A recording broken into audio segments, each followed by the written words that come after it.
When you go to sleep at night, you need to feel that you're going to sleep smarter than when you woke up in the morning. We are joined by Dr. Varun Nagaraj, the Dean of SPJIMR Mumbai.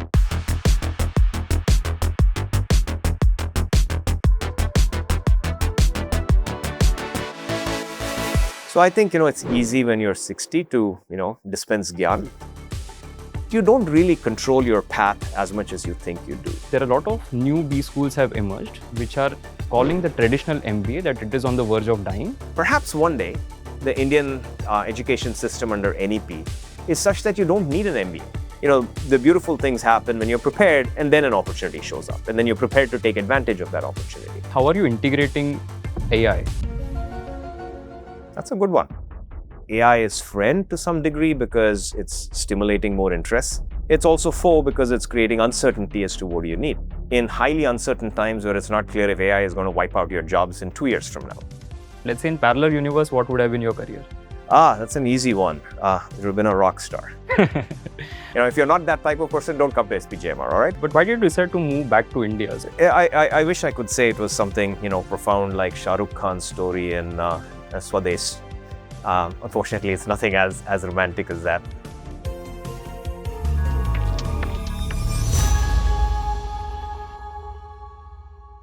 Thank you so much, sir, for joining us. Thank you for being here. My pleasure.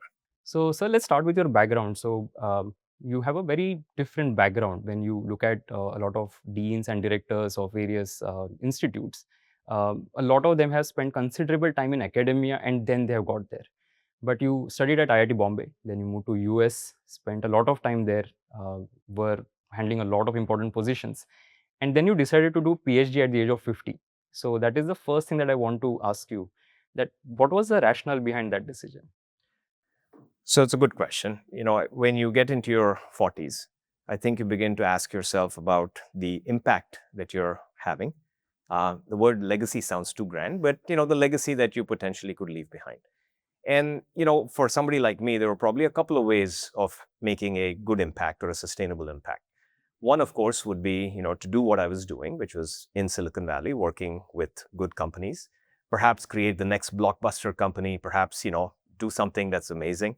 And that certainly would be one way of making a positive contribution and a positive impact. I had been on that particular path and I'd had a few successes along the way. But, I could have aspired for much more. The second approach was to do what in sales we refer to as a sales multiplier or a force multiplier, which is, you as an individual or even as a company can only achieve so much. But surrounded by an army of people that perhaps believe in what you believe in, that perhaps you've had a chance to influence, maybe the net impact of everything that they do could be much higher. So I think I was very selfishly driven by the need to have a greater impact and a greater meaning. And I thought being in academia in some form would probably be a way to get there. So that's one part. The second part is I've always been a very intellectually curious person. And I'd always longed for a life where I actually got rewarded for just learning.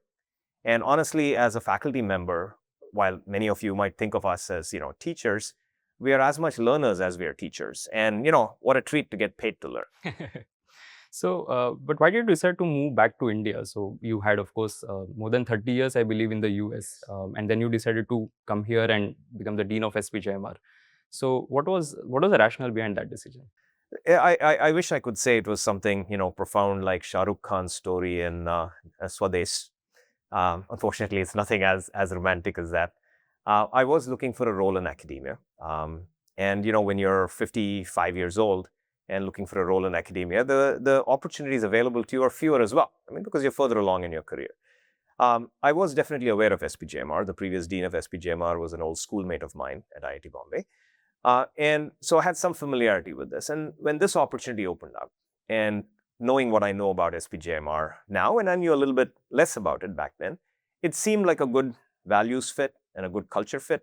It seemed like a place that was entrepreneurial, flexible, not quite hidebound like, I will not mention my competitors. And therefore, there would be greater degrees of freedom to get things done. And I think that was the reason why SPJIMR was interesting. In terms of sort of moving to India, my children are in the States, but both of them had gone to college. My wife and I were empty nesters. I've always believed in, trying to experience new things. And I thought this would be a good new thing to experience. The second innings, if you will. Okay. But there are some batsmen who bat longer in the second innings than the first innings. That's who I'm hoping to be. So speaking of competitors, you just mentioned that Indian MBA and of course B schools, it's a very competitive space, a lot of B schools. And if you look at SPJIMR, it has always been in the top rankings and it has of course continued to grow. So what is that secret according to you that you have done and of course your predecessors? What is it that is different about SPJIMR? Fair point. And let me give credit where it's due to all the people who built SPJIMR well before I even knew about SPJIMR. So SPJIMR was, from day one, built on a fairly unique premise that the job of a business school is not necessarily to train managers for industry, but to train managers that will serve society. Now, back in the 1980s, this is a very quaint idea. This is not what the others thought about. But to SPJIMR's credit, they stuck with that. And SPJIMR went through years where, for example, the students would not even go for a corporate internship. The only internship they did was a social internship. And the dean at that time stuck to his guns because he felt it was an important thing to do. SPJIMR also hired a brilliant collection of teachers by focusing heavily on practitioners. And when you ask a little bit about why I relate to SPJIMR so much, I look at myself as what's called a pracademic, a practicing academic. And I think in business, the advantage of having practitioners in the classroom needs to be recognized more than it currently is. Practitioners bring a huge amount to both academic research and to the classroom. And SPJIMR was set up with a heavy, heavy dose of practitioners who would come in to teach. Now, over time, of course, the mix of faculty started to include many more traditional academics as well. But the reputation of SPJIMR as a very pragmatically oriented school with a unique mission or a purpose around creating socially aware managers, and with an amazing teaching faculty, I think that established SPJIMR, at least in the conversation. Now, any new business school tends to need some time in order to grow. IIM Lucknow was founded around the same time as SPJIMR, if you're looking at the vintage. And over time, the reputation snowballs and it essentially begins to produce positive benefits. So by the time I joined, SPJIMR was well on its way up already, thanks to the solid foundation that my predecessors had laid.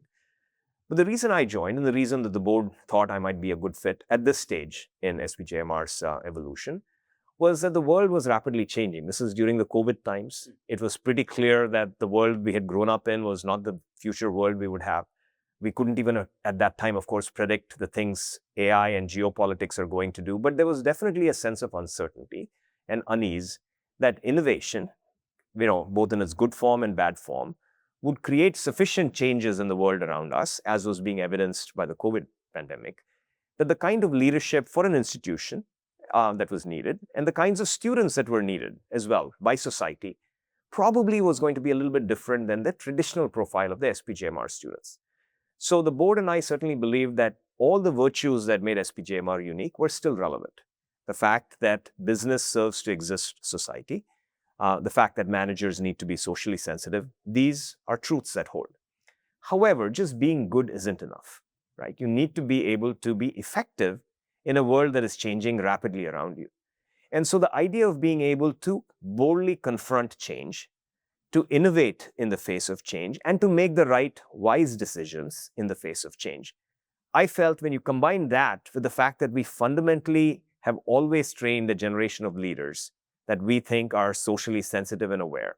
And in fact, if you ask any recruiter today, for 2 or 3 words that describe various business schools, I'm not sure what they will say about my competitors. But the one word that will come out in a word cloud, for your student audience would be grounded. SPJIMR folks have always been grounded. They also need to be innovative in order to be effective. So the innovative groundedness, wise innovation as we call it, I think is essential. And these were the conversations the board and I had in 2021. I have done my part in trying to spread this particular message both nationally and internationally. Our students have done their part, our alumni have done their part by being successful. And we have been fortunate that we have received greater recognition for our, output, if you will, of the institute. Right. And I think we have risen in the rankings as a result of that.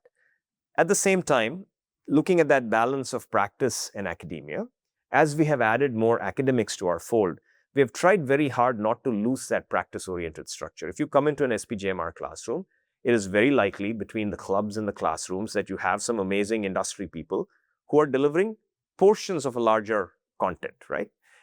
You have people like myself. I recently hired 2 or 3 other folks who have all done their PhD after they turned 45. They've had phenomenally successful corporate careers in India. And for various reasons, maybe similar to mine, intellectual curiosity, the need to make an impact, they've gone on and done their PhDs from top-notch institutions. And they come into the classroom. So I think what you have is this mix of, practitioners, academics like myself, wonderful academics, and the teachers from our first generation, many of who are still here, probably the world's best teachers. You look at our marketing department, for example, and I would hold up our marketing department against any school in India. You want to do marketing, you come here. And I want to basically make sure that if somebody ever wants to be an innovative manager, they come here. Okay. So a lot of things to pick from what you said. The first that I want to touch upon is this whole, there are two narratives, right? So 10 years back, for example, nobody in India was asking the relevance of MBA. Students used to come and say that I want to do an MBA, but now students come with the mindset that I want to do an MBA, but where is the ROI? So that's the first part of it. The second is, because of this, there are a lot of new B schools have emerged, which are calling the traditional MBA that it is on the verge of dying, and that is why we need to change it. So what's your take on this? That's a great question. So I want to take a time horizon of your audience, who are probably in their mid-20s, late 20s, maybe early 20s in some case, who are probably looking at I'd hope at least a 40-year career ahead of them in highly uncertain times where it's not clear if AI is going to wipe out your jobs in 2 years from now, all right? So you really have to be looking at a long-term beyond what you can see right away. In those situations, it is best to go back to what I would call the fundamental truths. So the fundamental capabilities around leadership, around, innovation, around creating something new. Because for me to try and tell you around, we are preparing AI-ready leaders and so forth, to me, just sounds like a bunch of BS. Every dean is going to say that, right? And honestly, that's not the right way to look at it. It is a short-term thing we have to figure out how to incorporate in our lives. But if you're taking a 40-year view, there will be 5 things that are even more disruptive than AI, that we have to deal with, right? So we have to look at, what at IIT we used to refer to as the fundas of life, right? The fundamentals of life is I think, what needs to guide us. So let's look at that. So I'm going to begin with sort of the 20-year ambition that, your audience might have, which is perhaps to either be a CEO or which is to be the founder of a successful unicorn or a just gone public company, etc. All right. So let's begin with that. And then let's work our way backwards into what does that mean 10 years from now, 5 years from now. And I'll try and position the MBA in this longer term journey and what its role is. And then we can decide whether it's relevant or not. All right. And I'm perfectly willing to, debate its relevance because I think it is something honest leaders should look at. So one thing, again, that's different of SPJIMR, or at least me, is, I love rock and roll, right? So if you take a look at the band AC/DC, some like them, some don't, I like them. There's a cool song they have which says it's a long way to the top if you want to rock and roll. And when we kick off our induction for SPJIMR students last year, that was my opening song before we got going on the serious business of being an MBA student at SPJIMR. It's a long way to the top. So if it's a long way to the top, meaning a CEO role, what do you basically need to get there? Whatever you do in your MBA, at best, can provide a foundation. Honestly, what matters a lot more is what you do after your MBA during the 10 years, 20 years, 30 years, 40 years. So let me look at and point out 3 things that I think great CEOs need to have, right? So I would call these the 3 meta competencies of a CEO.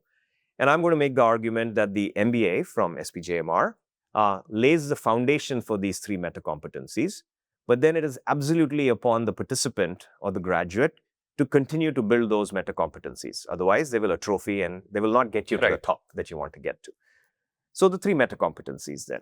So meta competency number 1 would really be about the fact that you have to be continuously learning all the time. So the ability to learn fast and the ability to learn continuously is something that has to stay with you for 40 years. You asked me why I did my PhD at 50. I'd like to put that as an exhibit A, if you will, and the fact that you have to keep learning. You have to be driven by that desire to wake up, as Warren Buffett, or maybe it was Charlie Munger, his right-hand man who said it, that when you go to sleep at night, you need to feel that you're going to sleep smarter than when you woke up in the morning, right? That kind of an attitude. And that's not just about curiosity. Curiosity is an element, but learning how to learn, knowing how to learn, knowing who to listen to, getting out of your insular bubbles that people tend to be in because they only want to be surrounded by their kind and their generation and so forth. getting out there, opening yourself to a bunch of experiences, and yet having the cognitive skills to take these experiences and create meaning, to create knowledge out of it, to create learning out of it. That is the first meta competency, because no CEO will ever be confronted with a situation where he already knows everything he or she needs to know. They're going to have to learn new things and learn really fast, right? So that has to be your first competency before you even decide what to do about it, right? What is going on? Sense making is what you would call it. The second meta competency would be around sort of making good judgment. See, you can talk about strategy and decision making, but the hard part really is you always have choices. And the question is, how do you make a good judgment? How do you pick the right thing? And the word right is such a vague word. I mean, what does it really mean? What does right mean? So that's what a good leader knows. What is right in a given context? What is wise in a given context? What is good judgment in a given context? King Solomon, who's regarded as a wise king, right? The one episode we all remember about him is him rendering judgment to the lady who came in, or the two ladies who came in with the baby and said it was theirs. So making good judgment is sort of a key meta competency, that a manager should have. And the third one is, once you have made a judgment on what to do, basically, under uncertainty, the third meta competency becomes one of getting stuff done. And you can't get stuff done alone as an individual. You have to get stuff done collectively. You have to figure out ways of getting buy-in. You have to figure out ways of overcoming opposition if there is some, and so forth, right? So getting things done is your third meta competency. So if you look at these three meta competencies, the way I would look at an MBA curriculum and ongoing career learning is around these three. What is it in an MBA curriculum that helps you develop these three meta competencies during your 2 years or 1 year at SPJIMR, or wherever your readers, your viewers choose to go? And then subsequently, even more important, did we at SPJIMR leave you as a person who's slightly different than the person who came in, who is now set up to learn for life? Okay, so now you might sort of say, is the MBA relevant? And I'll talk about what we're doing specifically in a second. See, I think having that ability to do these three things, does it need an MBA? Not really. So I was looking up some numbers as to what percentage of CEOs, both in India or in Fortune 500, have an MBA. What do you think that percentage might be? Somewhere around 60%. That's around 40%, right? So 60%, the majority of the people don't have an MBA, proving therefore it's perfectly, possible to reach the top, even if you don't have an MBA. But an MBA, if you're doing it, does, I think, add some benefits, right, as you're trying to make it to the top. So what is it that really needs to be in here that allows you to develop these three meta competencies? So we'll talk about our curriculum in a second. But the question is, as you leave 2 years from now, are you a curious person? Are you a good person? Do you know how to make wise decisions under uncertainty? Are you the kind of person that can actually lead a team? Are you the kind of person who hogs glory, or are you the kind of person that leads from behind? And neither is the right answer, but what's the right answer for you? So you have to discover yourself. You have to discover your capabilities so that you can continuously learn. You may have certain biases, and in 2 years at SPJIMR, let's say you become aware of those biases. That may help you be a better judge in your decision making. Perhaps you came in with strengths as a great extrovert, but you realize that in doing so, you tend to hog the limelight too much yourself. So 2 years later, as you're leaving SPJIMR, you have a better sense of who you are. You have a better sense of how you can be both authentic to yourself as a leader, but yet not overpowering in terms of sharing the glory with others. All of these things can happen in 2 years. Could they have happened in your undergraduate education? Absolutely. Could they have happened at home with your parents? Absolutely. But the reality, and you talk about, as we were discussing off camera, you talked about the United States versus, or a Western education versus an Indian education. I've benefited from both. The key difference is the following. This ability to sort of reflect, think about the three meta competencies I talked about, doesn't come naturally within the Indian undergraduate system, right? And maybe in the IB system, perhaps they have an opportunity to learn all of that. But in the Indian undergrad system, even at IIT, these are not things that come that naturally. The Western system, with its greater emphasis on liberal arts, does give you a little bit more space for this kind of reflection. So they might come out maybe slightly worse coders than our coders from IIT, but they're coming out probably with a better sense of who they are, their place in society, their strengths, weaknesses, and so on.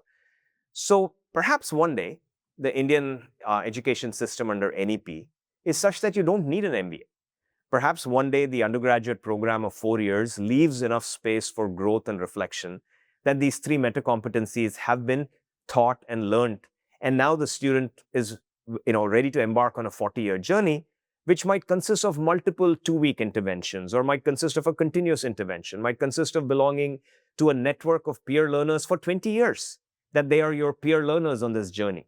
There are all kinds of incredible new pathways that are available to us if that foundation is laid. But as of now, I think in the Indian context, it is the MBA that is looked upon to put that foundation in place. Got it. Yeah. So regarding SPJIMR specifically, I wanted to touch upon, because from the things that you said previously, one is, how are you integrating AI in campus, in classroom? And the second thing is, over the last couple of years, right, a lot of B schools have had fluctuating placement numbers, whereas for SPJIMR, it has been consistently increasing. So what is it special that you're doing? So with the recruiters, of course, so that they keep coming back to you. So we'll talk about the AI part first. And your specific question was, how are we incorporating it in the classroom? So there are different dimensions of AI that are going on. One is, as a faculty member, how are we including it as part of the teaching experience or the learning experience, right? So that's between the faculty member and the student, and the role that potentially AI is playing in that interaction. The second one is, what is it about AI itself that students are learning? And the third is, how might we be incorporating AI into the courses? So I'll try and cover all three of them. So in terms of the teaching and learning experience, I just came off of completing a course on wise innovation for all of our PGDMs. I also do it for our PGPMs. And we incorporated AI very much into our delivery method. So every session, and this is again for your viewers, right? If you do join a business school, guys, you do have to do pre-reads. You do have to come prepared to class. In business school, you don't have faculty members who are sitting there to teach you like they taught you in undergrad. The expectation is you've already learned, and then you've come to class, right? So that's essentially, if you're not that type of person, don't come to SPJIMR, all right? I'm just telling you right away. So if you want to therefore have your student come to class prepared, what can AI do to help them? So the reading habit has unfortunately declined over the last many years. Participants read on average at a slower pace than students 10 years ago, 15 years ago. So how do you cover this kind of material? Now, this generation of learners also listens and learns through audio, through video, and so on. So AI allows you to basically create multiple formats. So my course reads include a podcast of every class that I'm doing. They include sort of mashups of various things. They would include prompts that I give them, a notebook LLM that they're using in order to bring their materials together. So rather than the students thinking they're putting one over the faculty member by using AI, I basically say, listen, I probably know as much about AI as you do. So let's together figure out how to use it so you use it right, and you realize when it's hallucinating, you realize when you can trust it, when not to trust it, and so forth. So certainly, and AI has been used a lot. We create cases that allow us, to come up with much more contemporary, quick cases than in the old days when you're dependent on Harvard and Ivy for cases. So AI is making, I think, learning actually more pleasurable in many ways. The second part is, right, we're using it in the curriculum. How are we integrating it with the curriculum? So if you take a course like critical thinking, which I will talk about why that is one of the foundational courses for these three meta competencies. Critical thinking is about a person's ability to look at a situation, figure out whether they believe it or not, ask why multiple times, really unpack the situation, and come up with their judgment. That's what critical thinking is. Now imagine in the world of AI, if you can essentially, let's say there was a critical thinking that you had to do, saying, look at the arguments for and against vaccines. Think about how that has evolved, and you take a point of view on where you stand after having considered all viewpoints. In the old days, that would have required a fair amount of research. Today, it might, in 2 minutes, you can go to ChatGPT and ask it to sort of put in exactly what I told you. How then do we not abandon our humanity? How then do we not abandon our critical thinking to the machine? So here, for example, we're building a critical thinking course that is incorporating AI into critical thinking. How do you use it as an intelligent PhD level companion to you? That who you take advantage of in your own critical thinking process. So it's forcing us as faculty members to figure out how to incorporate AI into the course itself, right? Not just as a way of delivering and a way of teaching. And then in terms of our students learning about AI, people do often get confused a little bit between engineers and managers. No MBA is going to go and build a foundational model. No MBA is going to have to sit and explain how tensor mathematics works. And so when we talk about we need to teach our students AI, I think it's a very loaded phrase. How you would teach an engineering student about AI who's going to create AI is very different than how you would teach managers about AI who in today's technology might use English language to create agents. But that's a fairly intuitive, simple thing. So it comes back again to the foundations. So while we can make all this hue and cry about we are not making people AI ready and so forth, the fact is it is not that hard as a manager to incorporate AI into your work. Right. If you know what management is about. And therefore we come back to the fundamentals, the 3 meta competencies. And AI is a tool along the way. It's a context along the way. But I think we shouldn't take our eyes off the long prize or the long game, which is how do you build these 3 meta competencies? So let's go back to that second question that I asked you, which is on, so for a lot of B schools, they had fluctuating placement figures over the last couple of years, especially, and the recent downturn in the business, the economy that has happened. But SPJIMR has always had the numbers increasing. So what is it that you think you got right? What are you doing with the recruiters to ensure that they keep coming back to you and you're adding more recruiters? So, what is it you've got right would imply we have the formula figured out. And I wouldn't go quite so far, right? Every year, I'm sure every dean and every business school is, sitting there worried about what the particular season will bring. And we should be. Only the paranoid survive, as, Intel CEO had said. That said, we have done well the last few years. And of course, we would continue to be concerned about upcoming cycles, just as any good CEO, should be. And deans, I'm sure, everywhere are worried about that. So I'll look at sort of the trends that are coming, and then I can reflect on what may have served us well and will it continue to serve us well. The trends, the reason we're all worried is not just the economic uncertainty because of, geopolitics and so forth. AI is fundamentally changing the rules of the game. So a management consulting firm that may have been able to do a certain amount of business, let's say with 1,000 management consultants, might be able to do double their business or even triple their business with the same number of consultants. So therefore, the large growth trends that we have seen, driven heavily by consulting for all of the business schools, are running into some headwinds. So this is something that we are monitoring quite carefully. The management trainee programs, I think, are generally in stable shape because they tend to take a long view and they don't tend to get buffeted necessarily by a few things. Product companies and tech companies tend to be quite seasonal. They tend to react to what the market is, what the funding environment is, and so on. So that's one where AI is friend to some degree because it's stimulating more interest in innovation and new kinds of products. It's also foe because it's creating uncertainty as to what do you need. I was recently at a seminar in Bangalore that was conducted by this wonderful outlet called The Ken, which again I would highly recommend to your viewers to read to stay current as business people. And 150 people debating what AI means for their jobs. And these are people who are already 5 to 15 years into their careers. So this is something that is actually impacting folks at all levels and will definitely impact those that are moving out of business school. So I think that's a concern we all share. Now, the things that we've done well in the past, and I'm hoping that these are things that help us. The things we've done well in the past is to build long, deep, and solid relationships. And without playing the politics of placements and so on, which happens in many places, we've built those over time. In many schools, the playcom, if you will, the student group is responsible, for placements. I think that's somewhat of a short-sighted view. Relationships are held between an institution and the company. In a given year, the playcom serves the job of bridging that particular relationship. So I think we've always taken a view that these corporate relationships we have are multifaceted. They could extend to executive education. They could be, related to placements. They could be related to industry talks that people come in to do. But we've always tried to manage these relationships as holistically and fairly and transparently as possible, which is easier to do when you have grown-ups involved in that interaction between the company and the institute, as opposed to it being entirely student-run. Correct. So I think that's one differentiator we have. Now, ISB, of course, is the extreme end of that spectrum, meaning it's entirely professionally run. We try and have a mix of a professional view along with sort of a student-led view. And then perhaps the more traditional schools are far more on the student-led view of the world. But I think we have hopefully hit a balance that has allowed us to create loyal relationships. The second part is the quality of our product. I mentioned to you that if you go to a recruiter today and ask what is it you like about SPJIMR folks, why is an SPJIMR person different than an IIM X person?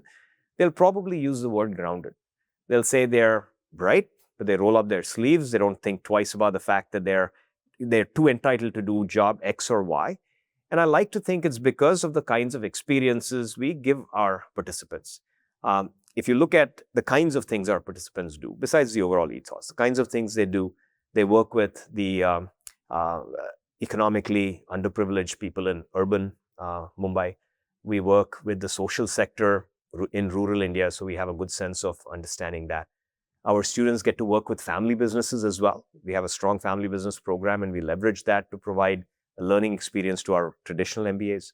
We have a wonderful center around wise innovation that has a large number of startups in their cohorts and portfolio.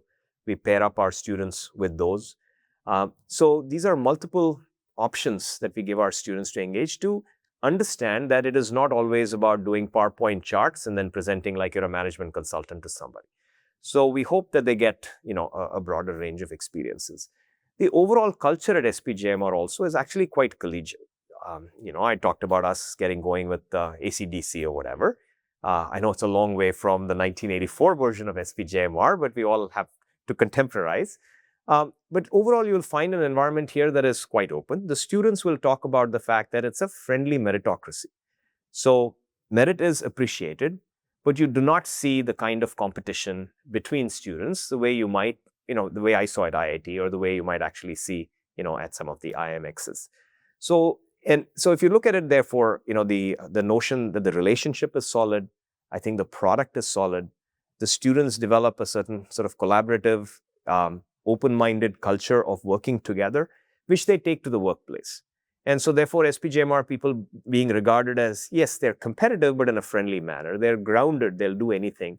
I think that helps sell the product, and therefore has hopefully our recruiters saying, this is a different kind of business school graduate and worth adding to the mix of the people that I'm taking. So one particular thing which is of great interest to our audience is going to be the selection process at SPJIMR, and it has always been a mystery for a lot of students. So because there's no set specific points that you reveal in the admission process. So what are you looking for, and how does the admission process work? So if you were to say we want our students to be successful, not necessarily just to go become CEOs, but be successful in life, and CEO is one measure of success. You can do lots of things in life, never be a CEO and be immensely impactful, right? So I don't want to over-rotate on that. Coming back to those three meta competencies, let's look at how that even might permeate our admissions process. We're interested in knowing if you're a curious person. We're interested in knowing how it is that you continuously learn. We're interested in knowing instances where you were confronted with tough situations and had to make judgment that was difficult. We're interested in knowing that you have a way of considering multiple viewpoints, but you have to take a point of view. We're interested in figuring out how you get along with people, how you get things done. And yes, we do want you to be bright, and we want you to be capable of doing these three things. So while we definitely look at, the CAT score and the GMAT score, and we could very easily cut off our admission at 99 and be done with it. It would save all of us a lot of trouble in order to go through this admissions process, which is quite complex, honestly. But we choose not to cut it off at 99. And, we publish our numbers, and you'll see us drop, quote unquote, dropping. But it's for the kind of candidate that we feel is a good fit for us. Now, we all also know that when the criteria are kind of visible in this manner, you will obviously have candidates that say, I think I can fake this for 2 hours, right? And so we have our own radar, right, system. We have our own ability, our spider sense, if you will, to be able to hopefully identify the authentic from those that are less so. So we're open about sharing what it is we want. We also recognize that allows people to, quote unquote, prepare for our interview. But even if they never join us, because either we discovered they weren't genuine enough or not, it's just the very act of forcing themselves to think like an SPJIMR participant, I think is a good thing. Hopefully that in its own small way will leave them a changed person too. Okay. And so when you look at the 2-year full-time MBA program, right, you had the PGDM and then you introduced PGDM-BM. Are you planning to introduce new programs in the future? That's one question. The second is, again, very quickly, what was the reason behind starting PGDM-BM, and how is it different from PGDM? Very good question. So the short answer for those that will probably be watching your video is no, we're not increasing or adding a new program. We have a PGDM and we have a PGDM-BM. We tend to, from a recruitment point of view and such, they each have certain strengths, but We publish the numbers for all of them, and they're totally equivalent to each other in terms of outcomes, the way the student might look at it by way of CTCs and so forth, right? So let's, treat them as equivalent because they are. And now we have a couple of years worth of data, and the CTCs are exactly the similar between these two programs. Now, how exactly are they different? The PGDM program was started at a time when functional expertise appeared to be missing. The MBA programs tended to be fairly generic and, taught you, the basics of management. And at that time, we felt that marketing people needed to know a few other things different from a supply chain person and so on. And we ended up creating these specializations that we had students select themselves into right at the beginning. It allowed us to also channel their interest in the first year itself. And we were able to expose them to their functional specialization classes before they went on their internships. And we still do. And it helps them with their internships. So the idea of having specializations, in my mind, is one of the reasons why our students do well in their summer internships. They've had a chance to think about what it means to be a marketing person, focusing, with almost like 4 or 5 courses on just that particular topic early on itself. So that was a notion there. Now, I'll tell you how we evolved the PGDM program itself, because the functional specialization is only part 1 of the feature of this program. We then realized that while we lay out the foundations, if you will, in term 1 and term 2, we bring in the functional specifications and the functional requirements in term 3 and term 4. It's time now in term 5 to bring it all together, to turn them into holistic thinkers around these 3 problems, so these 3 meta competencies. And so our term 5 is very unique. Our term 5 actually consists of a whole bunch of integrative courses where the students are reflecting upon the foundational courses, the functional specifications they've done, or the specializations they've done, their summer internship, they finished a social internship, they worked with a child who they mentored, through the Abhyuday program. They've probably worked with a startup already. So they have a range of experiences, experiential and knowledge-based, that they bring into term 5. And in term 5, we try and stitch these things together. So this is kind of when things like systems thinking and design thinking, and even we have a wonderful liberal arts course in history. That's the right time for a student to think about what has capitalism been about for 300 years, and what does this slice in time that I'm part of really mean? You introduce that in the very first term, it is the wrong time to introduce it. But in term 5, when you're trying to create this kind of a global manager, an integrative manager, that's the right time to do it. And term 6 is very much focused on internationalization. We try and get international experiences for our students in term 6. So that's your PGDM structure. The PGDM-BM structure looked at it and said, there's also an emerging class where maybe strategy and general management roles are important. And so rather than calling it a specialization around general management, which, you can't very well be specialized in something that's general. So what the PGDM-BM program does, and I'm looking ahead to the group that will be coming in, the one that you're addressing, we actually give them a choice of doing a particular specialization. We take away certain things where we would have given a minor choice to the main people in PGDM, and we free up some space and create a cluster of courses around strategy, decision-making, and general management. And so some people jokingly refer to it as a 5th spec, if you will. That's one way to look at it. But it is a distinct experience for a certain number of courses. But they do share a lot of classroom time together. We do share a placement process together. Okay. Yeah. And sir, of course, students who are going to be watching this, for them, SPJIMR is their dream B school. So for all the students who are watching, what would be your advice and how can they prepare themselves to be in a position where they can be a part of SPJIMR? So I think, it's easy when you're 60 to, dispense gyan. So I've earned the right, at least by age, right? So I think our young people worry a little too much. And it's okay. You worry about it because you're uncertain about the future. Maybe you're taking on loans, your families have expectations, and so on and so forth. But you don't really control your path as much as you think you do. If I take a look at my own career path, I'm not sure I could have predicted exactly what I would be doing 5 years from now. What I always did was to make sure that in the moment that I was in, I tried to get as much out of that moment as possible. And that somehow prepared me for the next stage. The question was always being prepared every single day because you never know when a new opportunity shows up. I think I forget who it was that said, the beautiful things happen when you're prepared and then an opportunity shows up and then you're prepared to take advantage of that opportunity. So if you take that view, and it's a lot easier for me at my stage to say this than a 25-year-old might, but so bear with me on this. But I think people get too anxious.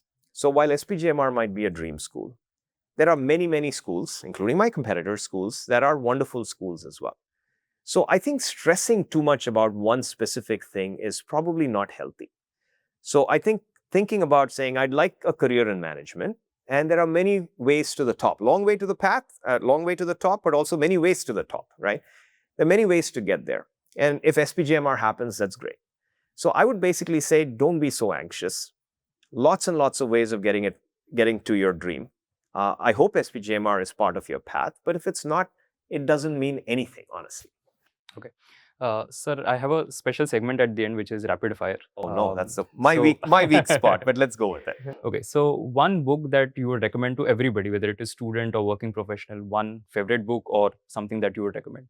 So the one that I've actually enjoyed more, can I do two? Sure. Okay, I'll give one non-fiction and one fiction. So on the non-fiction side, Power and Progress was a book that was written by the 2024 Nobel Prize winners in economics. It's a 1,200-page book. You have to be on a long flight in order to read it, right?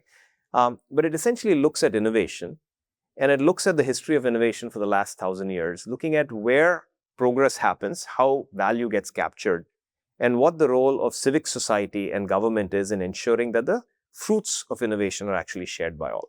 I'm sure I've put half your audience to sleep, but it's 1,200 pages, guys. But if you want to read it or a AI version of it, I'm sure you can. So that would be one.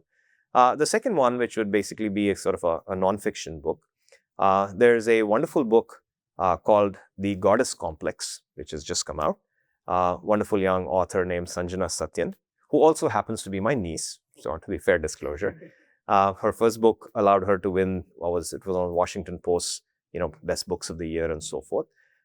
It's a wonderful story about identity. And I think, your audience in particular might identify with it, because it's told from the point of view of a millennial who is a woman, who has been told that motherhood is what defines being a woman. Now, what if you're not the mothering kind? How do you basically reconcile that identity with the identity that overall society holds around you? So it's just a wonderful book of fiction. I know rapid fire is supposed to be rapid. I'm a slow fire guy here, obviously, right? It's completely fine, sir. Second question is, who's your role model? See, I actually am not one of those I have a role model kind of guy, because I think everybody is flawed and everybody has some good parts. You could look at Einstein and sort of, talk about the things he did wrong. And that's true for everybody. None of us lives in a glass house, right? And so I try and take the best from various leaders and from various people around me. But I have never, ever felt that I want to be exactly like somebody else in terms of trying to, use them as a role model for everything. So none, actually. Okay. Right. I'm going to say Varun Nagaraj in parallel universe. So I'm not saying doctor or professor, but let's say in parallel universe, what would have been your career? That's an easy one. It would have been a rock star. Okay. And one last question. Can you describe SPJIMR in one word? That's a good one. I don't want to use the words I've used already, or just saying wise or grounded and so on and so forth. I would say for life. That's 2 words, but give me that permission. Yeah, I know. Thank you so much, sir, for taking out time. I know your schedule is very busy, but it has been immensely enriching for our audience and for me as well. So thank you so much for joining us. And thank you so much. I hope your audience gets something out of it. Absolutely. And decides that SPJIMR is a good place for them. Thank you. All right. Thanks a lot.